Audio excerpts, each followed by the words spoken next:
Bismillahirrahmanirrahim.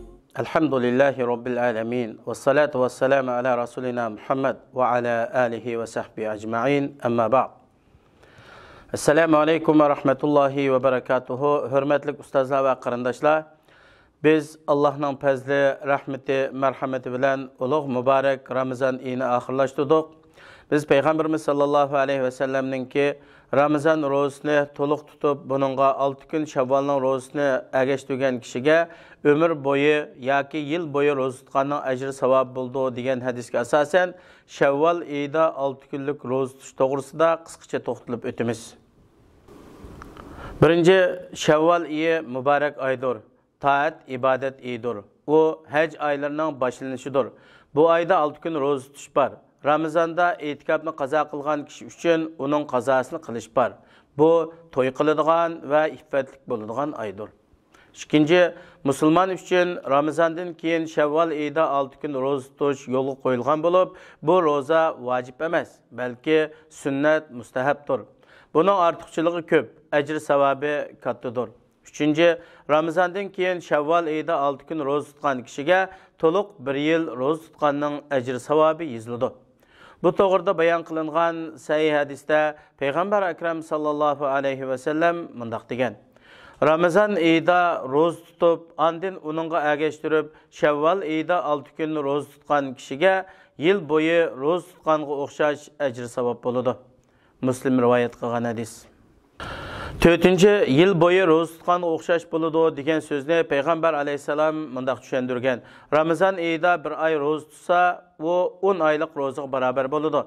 Ramazandan keyin Shavvolda 6 kun roza tutsa, u 2 oylik rozaga barobar bo'ladi. Shuning bilan to'liq 1 yil roza tutgan bo'ladi.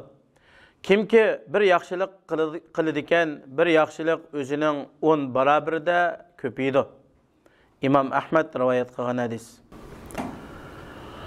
Beşinci, bir kishi Shavvol oyida 6 kun roza tutsa, umumiy yaxshilik ziyoda bo'lgandek, bir yaxshilik o'zining 10 barobarida bo'lsa, bu oyda roza tutishning nima alohidligi bor deyilsa, uningga beradigan javob Hanbali va Shafiy mazhab fiqh olimlari ochiq bayon qilib, Ramazandan keyin Shavvol oyida 6 kun roza tutish 1 yillik farz rozaga barobar bo'ladi dedi.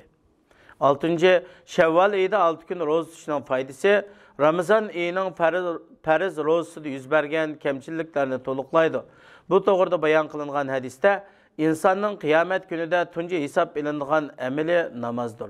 Agar namozi mukammal bo'lsa, u kishi utuq qozondi va nijot topdi. Agar namozi mukammal bo'lmasa, bu kishi xor bo'ldi va ziyon tortdi. Agar farz amallari to'liq bo'lmasa, Alloh taolo farishtalarga qarab boqinglar, bandamning nafl amallari bormi? Agar bo'lsa, uning bilan farzning kam qolganlarini to'liqlanglar deydi. Ondan keyin qolgan amallarmi shuningga ko'ra bo'ladi. 7. Ba'zi olimlardan Shavvolda 6 kun roza tutishni, ba'zi kishilarning buni Ramazonning rozasining jumlasidan deb e'tiqod qilishdan ansirab, 6 kun roza tutishni makruh deganligi naql qilingan. Peygamber aleyhisselamның sünnetleri əgişki anlayıq ve haqlıqdır. Her qandaq bir kişinin sözü bilen bu sünnet tərk qılınmaydı.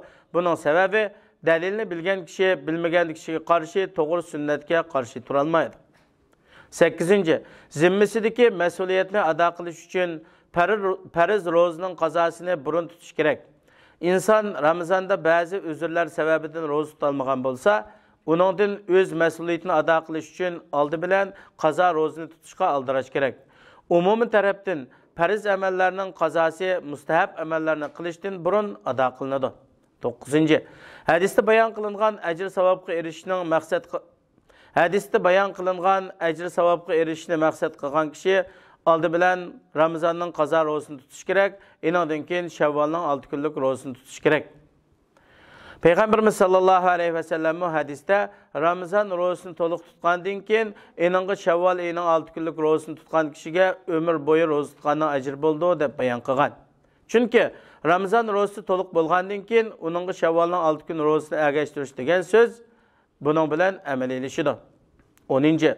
Ramazanning qazo rozasini Shavvolning 6 kunlik rozası bilan birga niyat qilib tutsa to'g'ri bo'lmaydi. Ramazanda ma'lum sabablar bilan roza tutalmagan kishi Shavval oyida Ramazonning qazo rozasi bilan birga Shavvalning 6 kunlik rozasini birga niyat qilishi to'g'ri bo'lmaydi. 11. Shavvalning 6 kunlik rozasini arqum-arqa tutsimi yoki ayrim-ayrim tutsimi bo'ladi. Qaysi shaklda tutish oson bo'lsa, shu bo'yicha tutsin. Ayning avvalida mehmondorchilik hayit partisi bilan tutalmagan bo'lsa, ayning oxirgi kechik tutsimi bo'ladi. Buningda kengarchilik bor. 12. Shavvalning 6 kunlik rozasini dushanba, payshanba kunlari yoki oyninki 13, 14, 15 kunlarining rozasi bilan birga niyat qilib tutsimi bo'ladi. Buningda qo'sh ajr hosil bo'lish umid qilinadi.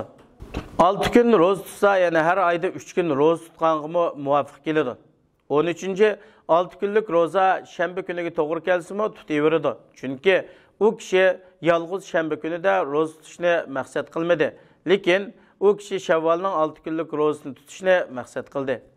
14. Nifaslar ayollarga o'xshash Ramazonning qazo rozasi bo'lgan kishilarning qazo rozasi Shavval oyining hammasini o'z ichiga olsa, u vaqtda Shavvalning 6 kunlik rozasini Zulqa'da oyida tutadi.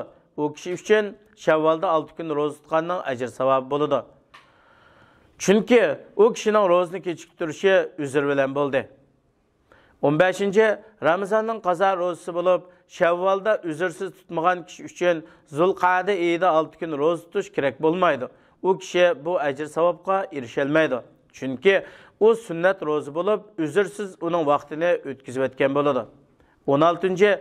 To'g'ri bo'lmagan e'tiqodlardan ba'zi kishilarning Shavval oyida bir qitim 6 kun roza tutgan kishiga har yilda cho'qim 6 kun roza tutish vojib bo'ldi degan qarashi. Balki 6 kun roza tutish sunnat bo'lib, tutgan kishi ajr savobga erishadi. Bir qitim yoki bir qancha qitim tutgan kishining har yili davomlashtirishi vojib bo'lmaydi. Agar tutolmay qolsa-mu, gunohkor bo'lmaydi. 17.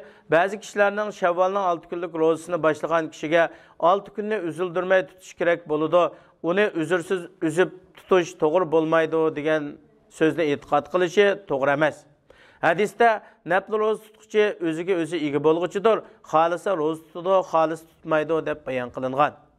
To'g'ri qarashda nafl roza tutuvchi tutgan rozasini uzr bilan yoki uzrsiz buzib o'tgan bo'lsa, u kishiga bu rozaning qazosini qilish kerak bo'lmaydi. Lekin u kishi 6 kunlik rozani tamomlamasa, hadisda bayon qilingan ajr savoblarga erishamaydi. 18. Asli bo'lmagan bidatlarning jumlasidan ba'zi kishilarning Shavvalning 6 kunlik rozasini tutib bo'lgandan keyin Shavvalning 8-kuni qutlug'lash faoliyati elib berib, buni yaxshilar bayrami deb atashi to'g'ri bo'lmaydi. Ulamolar deydi, Shavvalning 8-kuni yaxshilarning yoki fajr fosiqlarning bayrami emas. Biror kishining uni bayram deb e'tiqod qilishi to'g'ri bo'lmaydi. Bayram shuarlaridan biror ishmo bu kunda yuz bermaydi. 19. Bidatning jumlasidan Shavval oyida to'y qilishdan shumpal almaslik. Arablar Shavval oyida to'y qilishdan shumpal alatdi. Ularning qarshisida xuddi tuga erkak tuga yaqinlashsa, quyrug'ini ko'tarib yaqinlashtirmagandek, ayolmo erining o'ziga yaqinlashidan cheklanadi. Payg'ambar alayhisalom ularning bundaq shumpal elishni bekor qilib, Aisha radhiyallohu anha bilan Shavval oyida to'y qilgan va Shavval oyida bir yostiqqa bosh qo'ygan. 20. Payg'ambar alayhisalomga agishib, jahiliyatning Shavval oyida to'y qilishdan shumpal elishdan iborat keng tarqalgan xurofotlarga raddiya berish uchun Shavval oyida to'y qilish va bir yostiqqa bosh qo'yish yaxshi bo'ladi. Aisha radhiyallohu anha Shavval oyida to'y qilish va er ayollarning bir yostiqqa bosh qo'yishini yaxshi deb qaraydi. 21. Xurofotlardan ba'zi kishilarning ikki hit bayram orasida to'y qilsa, er ayolning biri o'ladi yoki ular yaqinda ayrilib ketadi degan qarashi. Bu xurofotning asli yo'q. G'aybni Alloh bilguchidir. G'aybni da'vo qilish bo'lsa, taqdirga iymon etishga zid keladi. Shuningdek, shumpal elishdanmi cheklangan. Payg'ambar alayhisalomning Aisha radhiyallohu anha bilan Shavval oyida to'y qilganligi, shundaqla Maymuna radhiyallohu anha bilan Shavval oyida to'y qilganligi mushu xurofotliklarni bekor qilish va uningga raddiya berishdan iboratdir. Allah subhanahu va taoladan qilgan barliq yaxshi amallarimizni qabul qilishni va bizni o'ziga shukr etish, go'zal shaklda ibodat qilishga yordam berishni so'raymiz. Allah subhanahu va taolo barliq yaxshi amallarni qabul qilguchidir. Bandalarga qilgan amallardan bak ajr savob ato qilguchidir. Assalomu alaykum va rahmatullohi va barakatuh.